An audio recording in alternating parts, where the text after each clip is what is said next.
What's happening, everybody? Hope you're doing good. It's a lovely evening. Thank you very much for stopping by. You can see I'm not in a very good mood today. So sorry about that. We are discussing something very interesting today. It's not necessarily a beautiful situation, but hey, thank you very much. You are very much appreciated. This is your first time. Please feel free to join us. Click on the button, subscribe, so we can see each other more often. And also, before we start, let's just jump. Let's do this.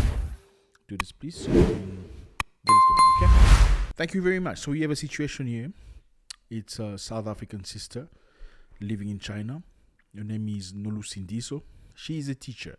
She's gone through some situation. I'm sure you've seen a couple of, maybe a few times through social media, what has been happening. She's been through a situation where she's been mistreated in China.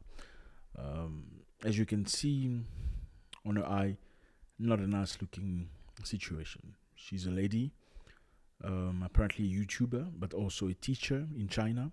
So she works in China legally, but was facing a situation of violence with employer. Let's watch and we're going to make a comment, okay? Let's go. I'm currently based in Shanghai, China, and I work as a kindergarten teacher. So she's a kindergarten teacher. Probably English kindergarten, probably. On Wednesday, August 23rd, during a disagreement, the HR manager at my job, a guy, punched me on my face. After he punched me and I was screaming, trying to get out of his office, he pushed me down on the couch, telling me that I needed to sit down. I screamed and I was trying to get my phone. Push me on a couch, tell me I need to sit down. So after punching you in the face, they push you on the couch, telling you need to sit down. You can certainly imagine what that feels like and look like. Sit down after punching you in the face. So I can take pictures and videos of what was happening. Instead, he grabbed my phone and said he didn't have my phone anymore. I don't know how I got out of the office, but somehow I got out. And I was running in the passage of this kindergarten trying to get help. There were various women there. All of them just watched and did nothing. Various women, they watched and did nothing. I managed to run to the stairs, but by the time I got to the stairs, he was already there, and he was preventing me from going past him. I was screaming, but he was pulling me, preventing me from leaving. I don't know what came to my head, but I thought about a different exit, and I ran towards the different exit, but he was chasing me. And during the time that he was chasing me, he was singing a song, humming a song, as though to distract me in case so that I can fall and he can catch me. I managed to get out of the building, and there was another lady outside the building shouting for the securities officers to close the gate so I wouldn't get out. But what happened is the security officer made a mistake. Instead of closing the gate, he opened the gate, and then I ran, managing to get out. By the time I got out, I had no shoes on, no socks on. They had taken my phone. I had no bag on. It was just me and nothing on my hands. I didn't know what to do, so I started walking on the streets, and I came across a young Chinese lady. Asked her if she speak English, and she said yes. I asked her to call the cops.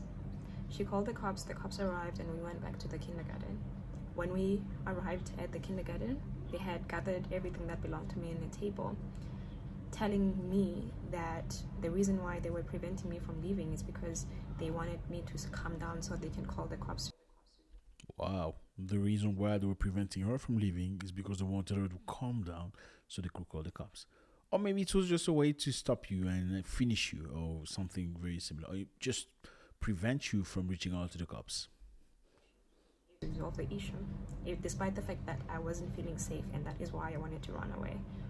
Then the guy who had punched me told the cops that he did not punch me, that I hit my eye on the couch. I asked them to release the CCTV footage of the building while I was running, and they said they don't have it. We went to the police station. At the police station, the vice principal who saw everything happen said that she didn't see anything, and that when this guy might have hit me, she was on the phone, so she didn't see anything.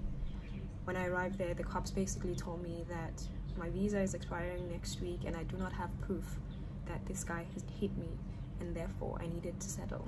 Your visa is expired, or your visa is expiring in a few days, and you have no proof that this guy hit you. Your visa is expiring in a few days. You have no proof. You need to settle. Feeling like I didn't have a choice, I ended up settling for compensation. Settling for a conversation instead of an arrest.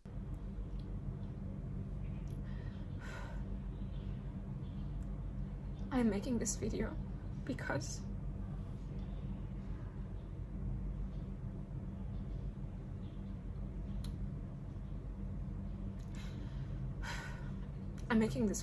there are so many of us out here who are suffering under the hands of our employers, who continue to disobey the law and treat us very poorly.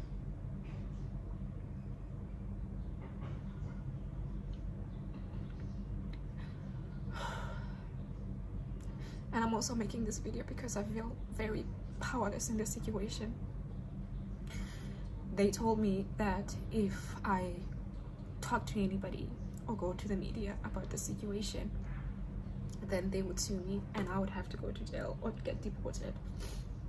They also threatened to put me on some teachers' blacklist in China so that I would never get a job in China. They also refused to give me any documents that would allow me to work anywhere else in China during this moment.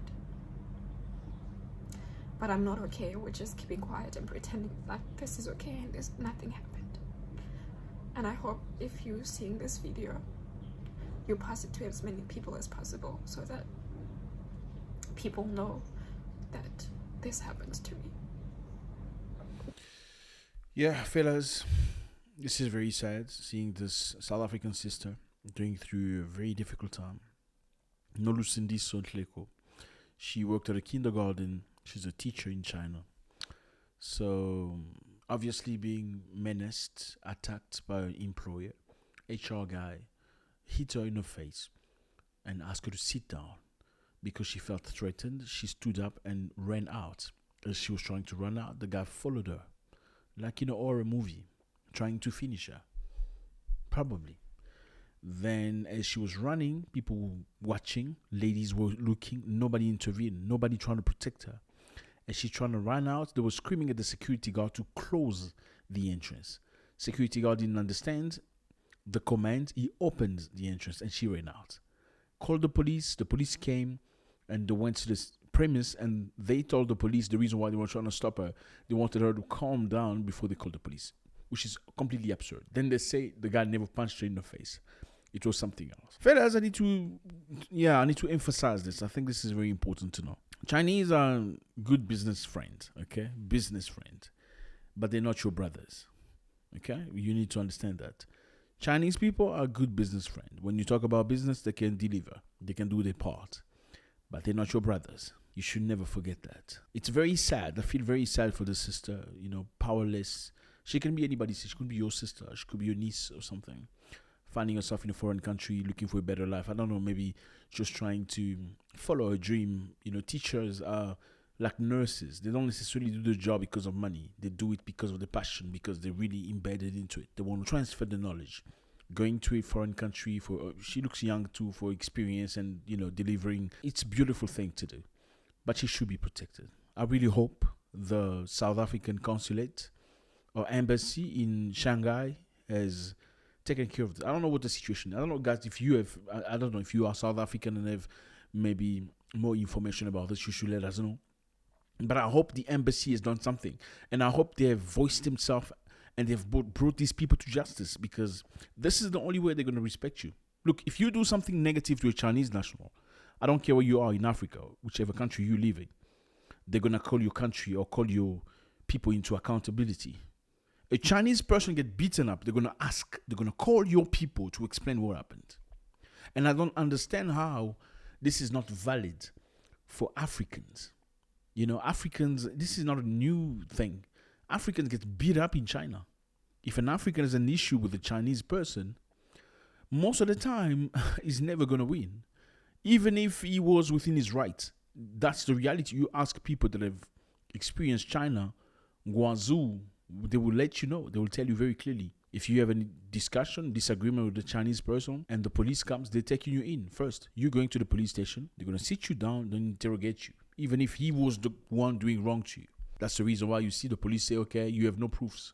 And by the way, your visa is expiring. Did they need to remind her that? Your visa is expiring in a few days and you have no leg to stand on. You better just sit down and have a discussion with them and finish whatever you have to finish in a very good manner. So this punch, let's just forget about it. It never happened. Nobody can see it. Okay, it's imaginary. Settle. I hope the South African authorities in China has done something. And let me just look very quickly into this. So if you look through her page, she says, to those who have asked me to contact the embassy, I did. They were the first number I called when this happened. But sadly, they did not even have an emergency number. So I wasn't able to get hold of them that day. And when I finally did, they told me they will call me back and never did. This is her. She pinned the comment on the YouTube channel. You can go check. Nolusindisu Hleko. It's very sad. I think our embassy's job is to protect us. And it's very sad to see many African embassies don't do that in foreign countries. They don't do that. They don't know how to protect our people. And how do you expect the world to respect us if you don't show that you respect your own people? Dude, it's very difficult being a foreigner. I'm telling you. It's even 3 times more difficult being a foreigner and oppressed in a foreign country. Yeah. And I think this should be a lesson for all of us.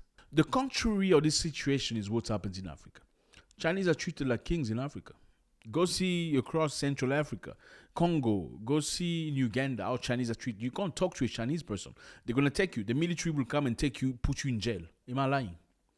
Am I lying? They have a situation with a Chinese national, a disagreement or a fight. They're going to take you even before they listen to what you have to say. Your side of the story, you can keep it to yourself. You're going to explain it to the jail, the chief in the jail. That's the person you're going to explain to what your side of the story was. It's very sad. You see the way they treat Chinese in Congo. A Chinese man in Congo pulled out a knife, stabbed people, and nothing happened to him. People are scared of this person. I don't understand. I don't get it. You can't do that in China. I mean, there's no hate against Chinese people, but they should treat us the way we treat them, or at least we should treat them the way they treat us. You can't go to China and do whatever you want. I mean, Chinese people do a lot of things in Africa. In Kenya, one of them was insulting his workers because they asked him for their payroll. And he said, no, don't come here because you guys stink. You people stink. You Kenyans stink. Oh, by the way, even the president also stinks. All of you stinks. They're asking, well, why are you here if we all stink? I'm here for money. And I was very happy to hear that they deported him. He insulted the president of the republic, saying he stinks. This is how they perceive you. I'm sorry, but as much as we can talk business, there should be a level of respect. In Ghana, the same. The things they do to workers is unacceptable. Chinese people open a restaurant in Zambia exclusive to Chinese national. Can you believe that? So they left China, came to Zambia, opened a restaurant exclusive to Chinese people. And if Zambians come there, no, you're not allowed to come in here because this is a Chinese restaurant. This is not your country. This is an African country. Why can an African national go to China and do those things? You can't. I think we need a level of self-respect. Again, fellas, like I always say it, I cannot finish this podcast or this video without preaching us to love each other. It's very necessary. We need to learn to love each other. We need to learn to support one another. We need to love to perceive each other as brothers for real, okay? Open opportunity for each other. We need to be tolerant to other people, okay? Tolerant to foreigners that are legal, obviously. Come legally in other people's country, don't come and do crime. But in the meantime, if you see foreigners, know that they have a story. Probably a hard one. Same as this lady, Nolisindi Sontleko. She's obviously a teacher, okay? She's a legal teacher teaching kindergarten. She probably not the cases of many people here. But the bottom line is love. Africans must love each other. Come together. Protect one another. Okay, in foreign nations, we need to fight for each other. It's very necessary. I'm very saddened. I truly, really hope the embassy has done something about it. I really hope that for her. I'm not sure whether she's back in South Africa. I don't know if she's still in China, in Shanghai. I don't know if it was just one incident that she could let go by and proceed with her job. I don't know. or she felt really, really threatened to the level that she needed urgent help to get back to South Africa. This all, let's just not jump the gun. Perhaps maybe it wasn't that bad for her. She loves her work so much, it's a passion, and she needs to stay in China. We don't know. But the bottom line is, understand that we still are perceived in some type of way. We still are perceived some type of way in the world. There is nowhere in the world where we go, people love us. Don't forget that. I'm telling you. In India, you're going to get beat up. Like Congolese students got beat up really, really bad. In China, you're going to be treated some type of way. In Europe, they don't give you rent, location, they don't rent you house. In America, you know what happens in the cars, okay, with the police. It's not even a secret.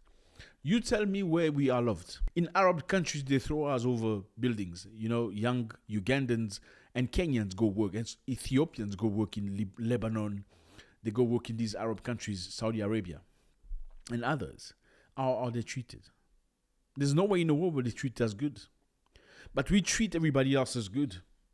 But we treat everybody else well when they come into our countries. Lebanese are some of the best business owners in Africa. West Africans belong to them. Ivory Coast is Lebanese. Every big shop, big business, big restaurants it's them. You go to Kinshasa, the city center belongs to Lebanese. They've bought all the buildings. Congolese have nothing. They own nothing. Restaurants, nice nightclubs, they're all Lebanese. But how are Africans treated in their country? That's the big questions. Are we forever going to be just people looking and crying over things? I don't know, fellas. I don't feel about that. I don't feel like I'm the type of person to just cry over things, cry and cry. We should be strong. Let me know how you feel about this. It's always a great pleasure. I hope this sister is doing great. If you have news about her, please let us know so we know. It's always great to read from you. God bless.